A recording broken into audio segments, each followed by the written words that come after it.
अभी तक जितने काम हुए हैं अच्छे हुए हैं, लेकिन अगर ग्रास रूट लेवल की बात करी जाए, अगर हम अपनी सड़कों की क्वालिटी पे बात करें, हम अपने घर तक जब पहुंचते हैं तो यहाँ पे सड़कों की हालत बहुत ही खस्ता है। हमें यहाँ पे आए हुए 1 साल हो गया है, आज तक वो गड्ढे भरे नहीं गए हैं, सड़कों पे कोई लाइट नहीं है। अगर आप रात को 7 बजे के बाद यहाँ आएंगे तो इतना सुनसान लगता है, तो आप अपने रिस्क पे अपने घर आ रहे हैं। आप हाईवे पे ट्रैवल कर लीजिए, अभी हम अजमेर से जयपुर आए थे, पूरे हाईवे पे कहीं लाइट नहीं है। भगवान ना करे कोई मिसहैप हो जाता है तो कौन उसकी जिम्मेदारी लेगा। मुझे लगता है कि सबसे ज़्यादा तो जैसे फीडिंग रूम की बहुत कमी है आज की डेट में भी। कोई भी मॉल से लेकर कोई भी पब्लिक एरिया कहीं पर भी फीडिंग रूम जो है अवेलेबल नहीं है। पीरियड्स लीव एक ऐसी बेसिक चीज़ है जो सफ़र कर रहा है उसी को पता है। राजस्थान में चुनावी बिगुल बज चुका है। सरकार ने चुनाव की डेट पहले 23 नवंबर को रखी थी, लेकिन एकादशी के मद्देनज़र रखते हुए अब चुनाव की डेट 25 नवंबर रख दी गई है। हर इंसान को अपनी सरकार चुनने का पूरा अधिकार है और इसमें अहम भूमिका जो है वो मातृशक्ति की होती है, क्योंकि मातृशक्ति बोला जाता है कि मातृशक्ति जो है वो हर चीज़ को आगे बढ़ाने में कायम होती है। इसी को लेकर आज हम कई महिलाओं के पास पहुंचे हैं और चर्चा करेंगे कि इस बार प्रदेश में कौन सी सरकार आनी चाहिए और कौन सी नहीं। क्या कुछ सरकार को फेरबदल करनी चाहिए, क्या कुछ नहीं, क्या कुछ जनता के हित में करना चाहिए जो युवाओं को, महिलाओं को, बुज़ुर्गों को आगे बढ़ाए। आइए जानते हैं, कुछ सवाल करते हैं, कुछ बातचीत करते हैं। मैडम, क्या कुछ सरकार से आपकी उम्मीदें हैं? क्या कुछ सरकार को नया करना चाहिए? क्योंकि अब चुनाव आ चुके हैं, हर जगह चुनाव की छाप चल रही है, छाप पड़ी हुई है, सब लोग अपने कार्य को लेकर क्षेत्र में जा रहे हैं। तो क्या कुछ नया सरकार को करना चाहिए और इस बार कौन सी सरकार आनी चाहिए? मेरा नाम नीना शर्मा है। मैं ये कहना चाहूँगी, पहले तो मैं सरकार का धन्यवाद करना चाहूँगी कि पहले 23 नवंबर को वोटिंग होनी थी, अब मतदान की तारीख बदल के 25 नवंबर कर दी गई है, क्योंकि उस दिन 23 नवंबर को देव उठनी का है। और मुझे ऐसा लगता है कि जिस तरह से उस दिन बहुत सारी शादियां हैं, 23 नवंबर एक बहुत बड़ा दिन है, उसी तरह से मतदान करना भी एक उत्सव की तरह होता है। तो 25 नवंबर अगर सरकार ने वो डेट बदल के रख दी गई है मतदान की, तो वो हमें बहुत उस चीज़ की खुशी है और हम उसका स्वागत करते हैं। बाकी हाँ, सरकार से हम सबकी बहुत सारी उम्मीदें हैं और हम सब मिलकर अपनी सरकार को चुनते हैं। तो मैं ये समझती हूँ कि अभी तक जितने काम हुए हैं अच्छे हुए हैं, लेकिन अगर ग्रास रूट लेवल की बात करी जाए, जैसे कि मैं एक बहुत छोटे सी एक मुद्दे पे बात करना चाहूँगी। हाँ, अगर हम अपनी सड़कों की क्वालिटी पे बात करें कि हम लोग अपना, जैसे हम लोगों ने यहाँ नया मकान लिया है, ठीक है, और ये जेडीए अप्रूव्ड कॉलोनी है। हम अपने घर तक जब पहुँचते हैं तो यहाँ पे सड़कों की हालत बहुत ही खस्ता है। हमें यहाँ पे आए हुए 1 साल हो गया है, आज तक वो गड्ढे भरे नहीं गए हैं। दूसरी चीज़, सड़कों पे कोई लाइट नहीं है। अगर आप रात को 7 बजे के बाद यहाँ आएंगे तो इतना सुनसान लगता है, तो आप अपने रिस्क पे अपने घर आ रहे हैं। तो मुझे ऐसा लगता है कि इन छोटी छोटी चीज़ों पे काम होना चाहिए। हम लोगों ने, सरकार ने एक बहुत अच्छा कदम उठाया, 100 यूनिट बिजली सबको फ्री में दे रहे हैं, पर यही बिजली फ्री में ना देकर सड़कों पे बिजली के खंभे जो लगा रखे हैं उन तक बिजली पहुंचा दी जाए। आप हाईवे पे ट्रैवल कर लीजिए, अभी हम अजमेर से जयपुर आए थे, पूरे हाईवे पे कहीं लाइट नहीं है। अगर भगवान ना करे कोई मिसहैप हो जाता है तो कौन उसकी जिम्मेदारी लेगा। आप अपनी रिस्क पे अपनी गाड़ी चला के आप आ रहे हैं, आप टोल टैक्स दे रहे हैं, किस बात का टैक्स ले रहे हैं आप हमसे। तो ये छोटी छोटी चीज़ें हैं। अगर सरकार एक आम जनता की इस रिक्वेस्ट को सुनेगी तो मुझे ऐसा लगता है कि जो अभी की सरकार है वो बरकरार रह सकती है, या जो नई सरकार आएगी वो भी हमारी रिक्वेस्ट सुन ले। तो हमें क्या चाहिए, सरकार हम सब मिलके चुनते हैं, तो हमारी सरकार हमारी मांगें पूरी करनी चाहिए हमारी सरकार को। ठीक है, मेरा दूसरा सवाल आपसे होगा। मैं जानना चाहूँगी कि क्या सरकार को महिलाओं के लिए कुछ और नया करना चाहिए, क्योंकि गवर्नमेंट सेक्टर, प्राइवेट सेक्टर, हर जगह आज महिला काम कर रही है। क्या कुछ नया उनके लिए होना चाहिए या क्या नए प्रावधान उनके लिए आने चाहिए? नमस्कार, मेरा नाम ज्योति है और मेरा मानना ये है सरकार से कि प्राइवेट और गवर्नमेंट सेक्टर ऑफ कोर्स दोनों अलग अलग एक सेक्टर्स हैं, लेकिन जब इनकी इंक्लूजन की बात आ जाए या इनमें जो महिलाओं को सुविधाएं दी जा रही हैं उनकी बात आ जाए तो बहुत फ़र्क है। अगर मैं एक छोटा सा एग्जांपल मैटरनिटी लीव से दूं तो बोला जाता है कि 6 मंथ्स की मैटरनिटी लीव कंपलसरी हैं, सब जगह मिलती हैं, लेकिन आज की डेट में भी प्राइवेट सेक्टर्स में नहीं मिलती हैं और मनमानी ही होती है, नहीं देते हैं वो। 6 मंथ्स की मैटरनिटी लीव तो छोड़ो, अगर प्राइवेट सेक्टर में महिलाएं 3 मंथ्स के बाद से नेक्स्ट मंथ से अगर जॉब को रिज्यूम नहीं करती तो उनकी जॉब तक सिक्योर नहीं है अनपेड में। तो ये कुछ ऐसी चीज़ें हैं जो सरकार को देखनी चाहिए बहुत ध्यानपूर्वक। सिर्फ अनाउंसमेंट करने से कि हमने ये लागू करा है कुछ नहीं होता, वो अप्लाई कितनी हो रही है, इम्प्लीमेंट कितनी हो रही है, इस पे भी ध्यान देना बहुत ज़रूरी है सरकार को, क्योंकि महिलाएं प्राइवेट सेक्टर्स में कोई सिर्फ जॉब कर रही हैं, ठीक है, अपना घर चलाने के लिए, अपना एक सपोर्ट करने के लिए फाइनेंशियली, लेकिन अगर गवर्नमेंट से कंपैरिजन की भी मैं बात करूं, ऑफ कोर्स दोनों में डिफरेंस होना ही चाहिए और है भी, क्योंकि दोनों के पैरामीटर सिलेक्शन के अलग होते हैं। पर अगर मैं बात सरकारी नौकरी की बात करूं तो वहाँ तो बच्चों को पढ़ने के लिए भी, महिलाओं को अपने बच्चों को पढ़ाने के लिए भी छुट्टियां मिलती हैं कि आपके बच्चे बहुत हायर स्टडीज़ में चले गए हैं तो अब उन्हें छुट्टियां मिलनी चाहिए। पर गवर्नमेंट प्राइवेट सेक्टर्स में कोई इस बात का उनको कोई फ़र्क ही नहीं पड़ता, आपके पास समय है आप कीजिए, नहीं है तो आपको किसी तरीके का कॉपरेट तो डेफिनेटली नहीं किया जाएगा। ठीक है, तो अगर अब हम दूसरा क्वेश्चन करें तो मुझे आप ये बताइए कि महिलाओं के लिए, जो महिलाओं के साथ अपराध होते हैं, क्या कुछ उनकी रोकथाम के लिए करना चाहिए? क्योंकि कहीं ना कहीं देखा जाता है कि शहर में नहीं पर गांव में, या गांव में नहीं, कहीं ना कहीं महिलाओं के साथ कुछ ना कुछ अपराध होते हैं और किन्हीं कारणों के कारण अभी भी महिला सामने नहीं आ पाती है या उसको परिवार के थ्रू उसको दबाया जाता है। क्या कुछ कहना चाहेंगी इसमें? मेरा नाम तुलसी है। सबसे पहले तो मैं सरकार का बहुत धन्यवाद देना चाहूँगी, पूरे भारतवर्ष की महिलाओं की तरफ से, राजस्थान की महिलाओं की तरफ से धन्यवाद करना चाहूँगी कि उन्होंने महिला आरक्षण बिल जो है उसको पास किया है। और मतलब पूरा 27 साल लग गए महिलाओं को उनका अधिकार मिल पाने में, तो ये भी अपने आप में एक बहुत बड़ा प्रश्न है। 1996 में आई थिंक पहली बार सरकार ने इस बारे में कुछ सोचा था, तो आज इतने सालों बाद अगर ये बिल पास हुआ है तो हम सभी महिलाओं ने बहुत इसका स्वागत किया है। दूसरा, आपने जो सवाल पूछा कि किस तरह से मतलब महिलाओं के साथ छेड़छाड़ और ये सारा, आप ये देखिए कि बच्चियां जो स्कूल जाती हैं, दूर दराज स्कूलों में जाती हैं या गांव में, आप गांव तो छोड़िए, आप शहरों में ही देखिए, जब हम ऑफिस में जाते हैं, ऑफिस तक जाने के रास्ते तक किस तरह से लोगों के कमेंट्स हमें सुनने को मिलते हैं। अगर हमने हल्की सी थोड़ी सी शॉर्ट ड्रेस पहन ली तो हमें ये सुनने मिलेगा कि ये क्या कपड़े पहन के निकली हो। घर से लेकर ऑफिस पहुंचने तक का सफ़र एक औरत कैसे तय करती है, ये भी बहुत बड़ा उसको मतलब मानसिक रूप से उसके लिए एक चैलेंज बना हुआ रहता है। और बात करें सपोर्ट की, आप गरिमा हेल्पलाइन एक जो है सरकार की तरफ से इनिशिएट की गई है, पर कितनी महिलाएं हैं जिनको नॉलेज है कि गरिमा हेल्पलाइन भी कोई है या ऐसा भी कोई नंबर है, मतलब हेल्पलाइन नंबर भी कोई ऐसा है जो कि हमारी मदद कर सकता है। रात दिन अगर किसी भी महिला को कोई मुश्किल आती है तो कोई भी अप्रोच नहीं करता है, ना गरिमा हेल्पलाइन को, ना ही पुलिस को। इवन हम अपने पड़ोसी को भी हेल्प मांगने में बहुत कतराते हैं कि कहीं ऐसा ना हो कि लोग क्या कहेंगे। मतलब हमेशा एक सवाल मन में उठा रहता है कि अगर मैंने अपनी मुश्किल बता दी तो अगला क्या कहेगा। तो महिलाएं सिर्फ खुद तक दबी रहती हैं। फिर जो एक कई बार आपने देखा होगा कि औरतें बहुत झुंझलाती हैं, चिड़चिड़ी होती हैं, लोग कहते हैं अरे यार ये तो पागल है, ये ऐसी क्यों बिहेव कर रही है, ये ऐसी हरकत क्यों कर रही है। कोई उसके बैकग्राउंड पे कभी जाके नहीं सोचता कि वो घर में किन चीज़ों पे सफ़र कर रही है, कितना मतलब एक चैलेंज उसके साथ सुबह उठने से लेकर शाम तक या ऑफिस जाने से घर आने तक का एक रहता है।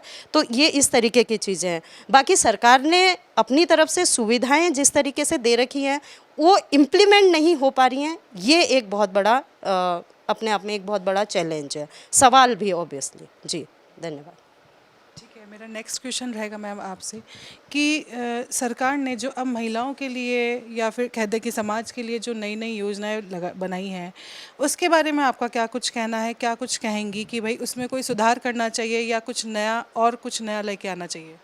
बिल्कुल, पहले तो मैं गहलोत सरकार का बहुत बहुत अभिनंदन, बहुत बहुत स्वागत है उनके। और दूसरी बात मैं ये कहना चाहूँगी, जैसे अभी नीना जी ने कहा, वो जो कमियां हैं ना वो पूरी होना चाहिए। दूसरी बात, जो भी काम किया वो बहुत अच्छा किया है, गैस सिलेंडर को लेके, लाइट को लेके, बट जो छोटी छोटी कमियां हैं ना, मैं तो यही कहना चाहूँगी कि गहलोत सरकार आए, जो ये छोटी छोटी कमियां हैं उनको पूरा करें, बस मैं यही कहना चाहूँगी। ठीक है नीना जी, मेरा एक सवाल आपसे वापस रहेगा कि कहीं ना कहीं देखने को मिल रहा है कि अभी भी महंगाई की मार इतनी ज़्यादा है कि जो आम तबके का आदमी है वो चीज़ों को नहीं ले पा रहा है या उसका यूज़ नहीं कर पा रहा है, क्या कहेंगे? बिल्कुल, आई थिंक हमें कॉस्ट कंट्रोल पे बहुत ज़्यादा वर्क करना चाहिए। ये एक बहुत खुला हुआ एरिया है जहाँ पे मनमाने रेट्स लगाए जाते हैं। आप बड़ी चीज़ों की तो बात छोड़िए, हम सब्जियों की बात कर लेते हैं कि कोई भी सब्ज़ी आज की डेट में 60-70 रुपए से नीचे की नहीं है।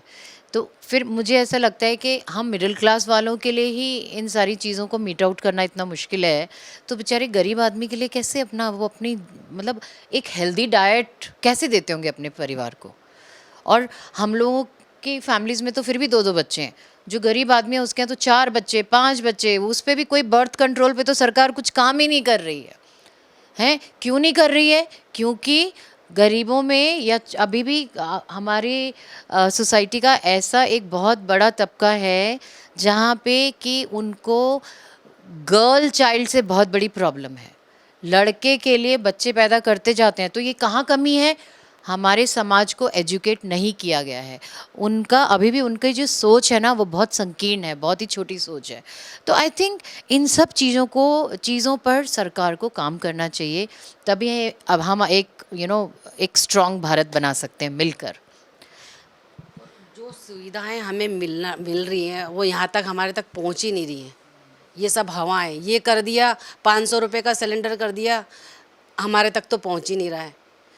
पेट्रोल महंगा, गैस सिलेंडर महंगा, क्या तो खाएंगे और क्या हम करेंगे। ग्रोसरी देखें तो महंगी, दालें दपाले क्या खाएगा इंसान, जी नहीं सकता ऐसे तो ये सरकार को थोड़ा सोचना चाहिए इस चीज़ के ऊपर।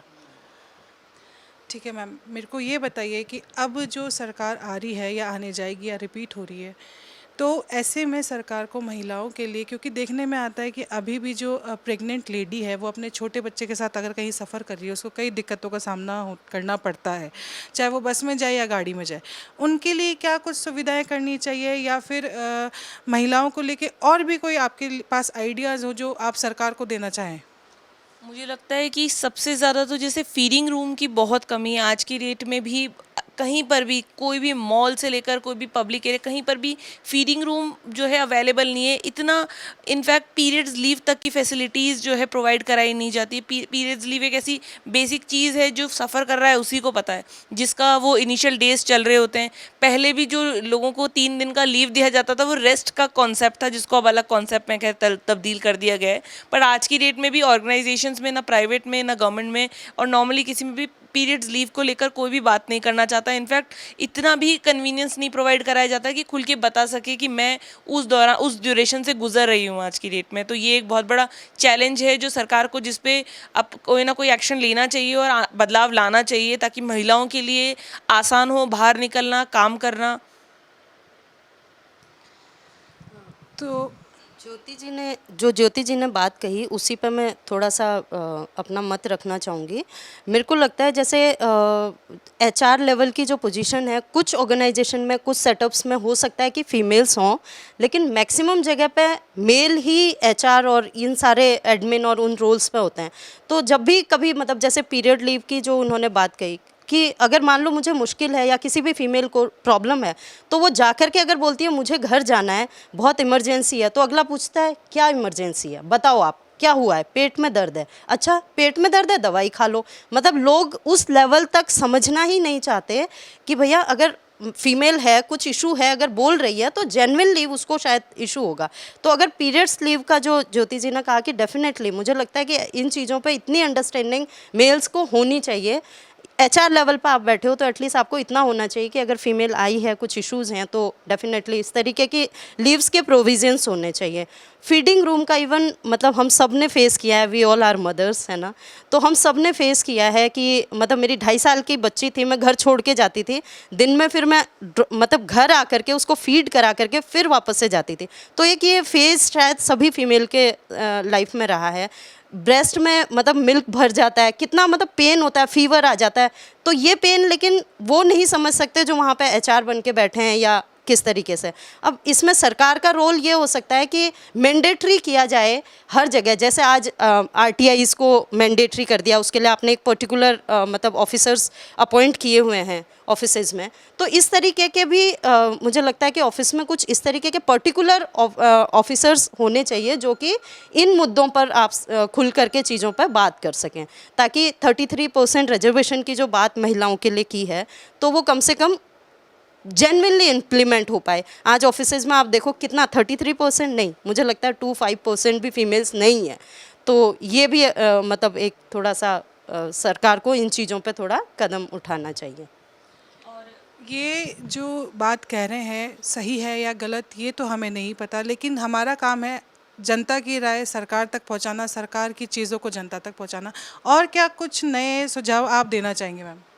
जैसे बीच में एक चलन आया था कि विमेन सेल्स सारी ऑर्गेनाइजेशन में, प्राइवेट गवर्नमेंट में हुआ करता था, जिसमें ये सब डिसीजन, जैसे कि तुलसी जी ने भी बोला, ध्यान दिया जाता था, लेकिन आज की डेट में भी कहीं पर इम्प्लीमेंट नहीं हुआ है। विमेन सेल्स होने से बहुत सारे बेनिफिट मिलते हैं बच्चों को लेकर, जैसा कि उन्होंने चैलेंज बताया। आज की डेट में मुझे लगता है कि प्राइवेट सेक्टर्स में, गवर्नमेंट सेक्टर्स में सब जगह पे क्रैच की व्यवस्था होनी चाहिए। एक औरत को अपना घर आगे बढ़ाने के लिए सोचना नहीं पड़ना चाहिए कि उसकी जॉब का क्या होगा, उसकी प्राइवेट नौकरी, लीव तो सेकेंडरी है, बट लेटर ऑन भी वो केपेबल तो है, लेकिन उसको तो जॉब ही छोड़नी पड़ेगी क्योंकि कोई सपोर्ट HR की तरफ से या उसकी नौकरी में उसको नहीं मिलेगा, जो कि बहुत मुश्किल चीज़ नहीं है, सिर्फ इस पे थोड़ा सा ध्यान नहीं दिया जा रहा है। मेरा एक क्वेश्चन है और ये आखिरी क्वेश्चन रहेगा आपसे, आप लोगों से सबसे, कि महिला अपराध जो हो रहा है, जैसे कि बच्चों के साथ रेप हो गया या दहेज के लिए, क्योंकि हालांकि पहले बहुत ज़्यादा होता था, अब कम हो गया, लेकिन क्या इसके लिए कुछ करना चाहिए या मेरा आप लोगों का क्या मानना है कि ये ख़त्म होना चाहिए, बल्कि राजस्थान से नहीं पूरे देश से ख़त्म होना चाहिए, या क्या कुछ बताएं? बिल्कुल मैम, ये तो महिला अपराध तो एक ऐसा इश्यू है जिस पे मुझे ऐसा लगता है कि अगर हम महिलाएं इस पे बात कर रही हैं तो ये बहुत बड़ा क्वेश्चन मार्क है समाज के पुरुषों के लिए, कि आज और सरकार के लिए, कि हम इस ये इश्यू ही क्यों बना, हमें इस पे बात ही क्यों करनी पड़ रही है। और मेरा ये मानना है कि ठीक है, आज की डेट में थाना, जो हमारे पुलिस थाने हैं वहाँ पे इन्होंने लेडी कांस्टेबल्स और लेडीज़ को अपॉइंट करना शुरू करा है, बट स्टिल अगर मैं बात करूँ कि मैं आज भी अपने ऑफिस जाती हूँ तो मैं 10 किलोमीटर गाड़ी चला के जाती हूँ, मुझे उस 10 किलोमीटर के दायरे पे कोई भी पुलिस पेट्रोल व्हीकल नहीं दिखा आज तक। तो हमारी पुलिस कहाँ है? तो फिर क्राइम तो होगा, है ना? तो द थिंग इज़, ठीक है, मतलब मैं ही मानती हूँ कि अगर हमने पुलिस को अपॉइंट किया हुआ है, सिर्फ उनकी पेट्रोलिंग से ही एक समाज के जो मतलब जो एलिमेंट्स ऐसे हैं, जो नेगेटिव एलिमेंट्स हैं, उन पे काफ़ी बड़ा कंट्रोल आ जाएगा। हम तो ये तो कह ही नहीं रहे कि आप किसी को पकड़ के जेल में डालिए, हम तो कह रहे हैं कि आप अपनी प्रेजेंस को सड़कों पे दिखाइए, तभी हम लोग कॉन्फिडेंस के साथ मूव कर पाएंगे। तो महिला, मतलब आपने जैसे कहा, जो बच्चों के साथ अपराध हो रहे हैं, महिलाओं के साथ अपराध हो रहे हैं, सबसे पहले हमें ग्राउंड लेवल पे काम करना पड़ेगा कि पुलिस को अपनी प्रेजेंस दिखानी पड़ेगी समाज में कि हम हैं आपकी सिक्योरिटी के लिए, तो फिर अपराध ही नहीं होंगे। और किसी के साथ अपराध होते भी हैं तो आई थिंक हमें पुलिस थानों में ऐसी व्यवस्था करनी चाहिए कि इंस्टेड ऑफ इंटेरोगेटिंग अ लेडी रुथलेसली, इतनी बुरी तरह से उसको क्वेश्चनिंग करी जाती है कि हर कोई लेडी जाते हुए सोचती है कि यार मैं वहाँ जाऊँगी तो मुझसे पता नहीं किस तरह से क्या क्या सवाल किए जाएंगे। तो उन चीज़ों पे हमें वर्क करना चाहिए कि एक लेडी कॉन्फिडेंस के साथ अपनी फैमिली के साथ जा सके और उस पर ईज़िली उसको सॉल्यूशन मिल सके। तो ये थे हमारे साथ कुछ विमेंस जिन्होंने अपने आइडियाज़, अपने सुझाव हमारे साथ साझा किए, क्योंकि इनका कहना है कि लोकतंत्र एक उत्सव की तरह हम मना रहे हैं और हम अपना अमूल्य मतदान देके अपनी सरकार को चुनते हैं। तो सरकार का भी कर्तव्य है कि हमारी सिक्योरिटी का ध्यान रखे, हमारा ध्यान रखे, हमारे समाज का और हमारे प्रदेश का ध्यान रखे। कैमरा पर्सन विनोद के साथ मैं शिवानी शर्मा, नवतेज टीवी, जयपुर।